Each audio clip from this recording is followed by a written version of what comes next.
So actually Allah designed this life to constantly go through changes. So those of you that got uprooted from your home and you're in a different place and you say, I miss my village, I miss my home, why can't I just go back? Why can't I do this? Why can't I have that old job back? Why did I have to do that? Why did we have to move to this neighborhood? Why did I have to, there's why? I hate change. Allah says He made life full of change. You can't keep anything the same. Anything that Allah's command came into, like the water that came into a fruit, if you look at that fruit, what's happening slowly? It's losing its water, and it's getting dry, and it's eventually going to die. Allah says, وَضْرِبْ لَهُمْ مَثَلَ الْحَيَاةِ الدُّنْيَا. Give them the example of worldly life. And this translation of al-hayat dunya as worldly life is very common, but the word ad-dunya is actually the feminine form of afdal al-tafdil in the mu'annath form of al-adna. And al-adna in Arabic means the lowest. And so actually, literally, what's being said is the lowest life. And that's Allah's way of saying that life has higher and higher stages, and we're actually at the lowest stage. There's better and better coming in our future.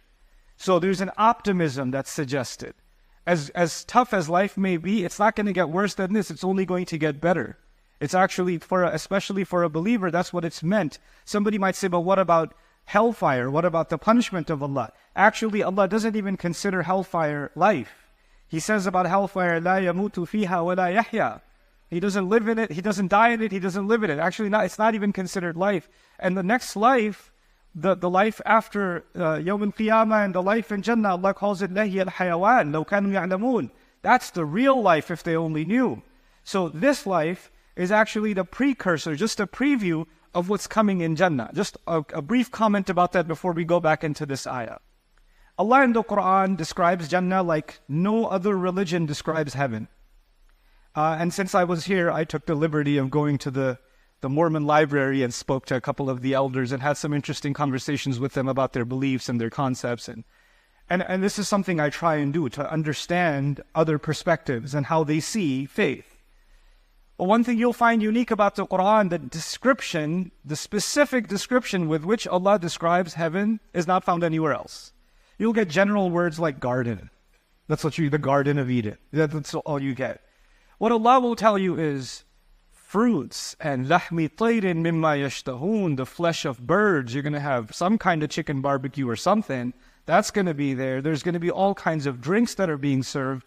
There are servers that are charming, that are serving drinks. There are friends sitting together talking about how life used to be tough and what they went through and how things used to be tough. They're having a reunion. Believers are having a reunion. All kinds of descriptions, very vivid, picturesque descriptions are being given of Jannah. But many of them you will find are things that are easy to imagine. Friends hanging out together, people enjoying drinks, servers bringing drinks, beautiful trees, waterfalls, cushions, carpets. These are all things we find in this life. And there's a reason for that. Even though our Prophet ﷺ told us, مَا لَا عَيْنٌ رَأَتْ وَلَا أُذُنٌ سَمِعَتْ وَمَا خَطَرَ عَلَى قَلْبِ بَشَرٍ. No eye has ever seen, no ear has ever heard. So and no imagination has ever imagined what heaven has to offer, what Jannah has to offer. However, if you read the Quran's description of Jannah, it looks like very easy to imagine. Palm trees and beautiful mansions and spouses and all that stuff, right? So why is that? It is actually because this world is made a preview of what is coming. This is supposed to give us a glimpse. Muslims see this life very differently than other faiths. And on many other faiths, this life is actually a curse. We were sent here as a punishment. In the Quran, we were not sent on the earth as a punishment. خَلَقَ لَكُم مَا فِي الْأَرْضِ جَمِيعًا جَعَلْنَا لَكُم فِيهَا مَعَايِشَ قَلِيلًا مَا تَشْكُرُونَ. In this world, He put things for you that you can live well with and enjoy. How little you show gratitude. You don't put someone in prison and say, be grateful. You put someone somewhere nice and you show them the beauty of this world, and that's what makes you want to be grateful. This is what Allah does in Surah Ar-Rahman. He talks about, وَالْحَبُّ ذُو الْعَصْفِ وَالرَّيْحَانِ فَبِأَيِّ آلَاءِ رَبِّكُمَا تُكَذِّبَانِ. Like, look at all these beautiful things I've made for you. Look at the scent in the air from the crop that comes to you. Look at the grain that grows, the crop that grows. What more are you going to be in denial of? You should be grateful. So Allah did in fact make this world beautiful. And you guys happen to be very fortunate. You live in a state of Utah where you're surrounded by beautiful mountains. You get to appreciate Allah's beauty even when you're stuck in traffic. At least you have something to look at. I come from Dallas. There's nothing to look at. you know. So, so there's this constant beauty that surrounds us. Anyway, coming back to this ayah, he says, just give them the example of this lowest life. And everything you experience in this life, every joy you experience, is the minimal joy. The joy of a new baby is the minimal joy. The joy of marriage, the joy of seeing a beautiful waterfall, the joy of a beautiful sky, the joy of a delicious meal. All of these are the lowest. Like, there's way more upgrades available. And can you imagine? We're like, oh my God, that's my favorite restaurant. I haven't had it in so long. I need that shawarma or whatever, right? And that's your thought of joy. Or this vacation, this place you want to go to, or this car you want to drive, or this neighborhood you want to get a home in, or whatever. We associate joy with these things, and all of that is just the bare minimum. That's the rahmah of Allah. وَضْرِبْ لَهُمْ مَثَلَ الْحَيَاةِ الدُّنْيَا كَمَاءٍ أَنزَلْنَاهُ مِنَ السَّمَاءِ. If you want to get a picture of what this life is like, it's something like water that we sent down from the sky. I'll translate quickly, then we'll contemplate these words. فَاخْتَلَطَ بِهِ نَبَاتُ الْأَرْضِ. Then that water, because of it, the grains in the world and all the material in the soil, anything that can grow is called nabat. Grass can be called nabat, trees can be called nabat, fruits can be called, flowers can be called nabat. Nabat is the word for all vegetation, all greenery, all plant life you can call nabat. So the water mixes with all of these nutrients on the earth. فَاخْتَلَطَ بِهِ نَبَاتُ الْأَرْضِ. And of course, when rain comes from the sky that Allah is talking about, and the earth becomes green, flowers grow, grass grows, trees grow, farm grows, all of it grows, then you would think Allah will next talk about how beautiful it gets, how colorful it gets. And He talks about that in other places. But here, He says something else. He says, فَأَصْبَحَ هَشِيمًا تَذْرُوهُ الرِّيَاحُ. Then that same crop that grows, He didn't even mention the crop, He says it mixes with the soil, and eventually it becomes this word hashim. And hashim in Arabic is al-muhattam. It's something dried up that has no moisture in it and can easily break and is stepped on. Basically what He's describing is dried up leaves. Dried up leaves and twigs that fall off of a tree, or grass that dies, that you step on and makes crunchy sounds, and it's worthless. And the wind just blows it off and actually creates dust and pollen problems or allergies for you. All of that stuff is coming from the dirt and the broken up leaves and all of that stubble that's around in the world. So He's describing now this life starts off with water from the sky, and then eventually it just turns into just broken up leaves that people step on. They don't even realize. If you were stepping on something valuable, if you were stepping on your new phone, you would be like, you wouldn't put your full weight on it the moment you felt a little bit of the crunch, but you don't think twice when you step on a leaf. You don't think twice when you step on a pebble. It's worthless, right?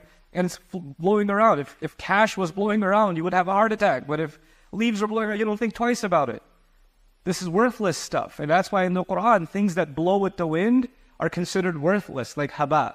And other images in the Quran, when things blow in the wind, they're actually considered weightless and worthless. And one of the scariest descriptions of Judgment Day is some people, their deeds will be scattered like dust or ashes. فَجَعَلْنَاهُ هَبَاءً مَنْثُورًا.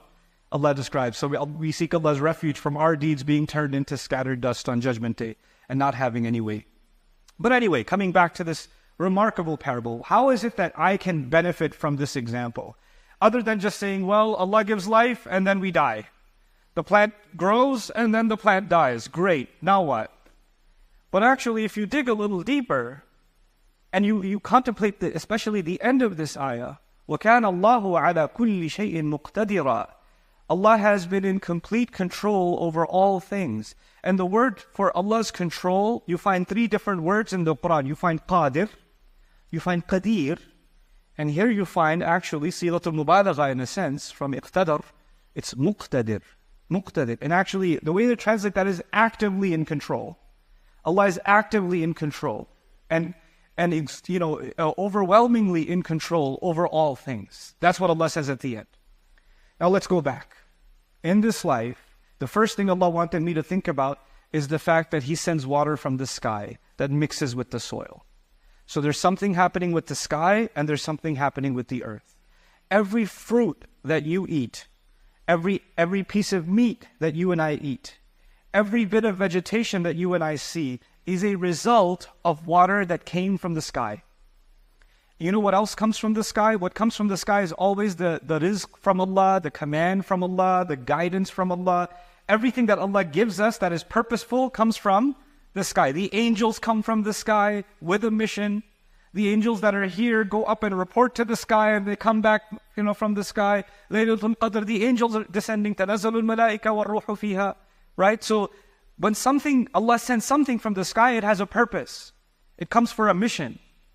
And so what does it do for a believer? What it does for a believer is every leaf inside it is the command of Allah. Every fruit, every orange has inside it the water that came from the sky, that came from the command of Allah. And every time something comes from the sky, it has to have a purpose. So everything becomes purposeful, and in everything I see that it's related to a command from Allah descending from the heavens.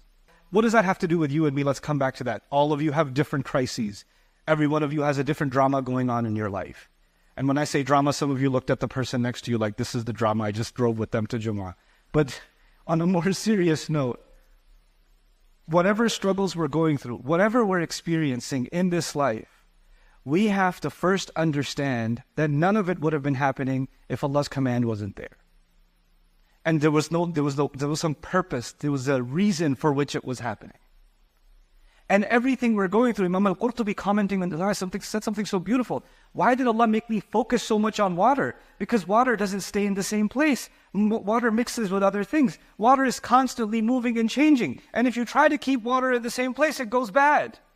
So actually, Allah designed this life to constantly go through changes. So those of you that got uprooted from your home and you're in a different place and you say, I miss my village, I miss my home, why can't I just go back? Why can't I do this? Why can't I have that old job back? Why did I have to do that? Why did we have to move to this neighborhood? Why did I have to, why? I hate change, I hate change. Allah says you made life full of change.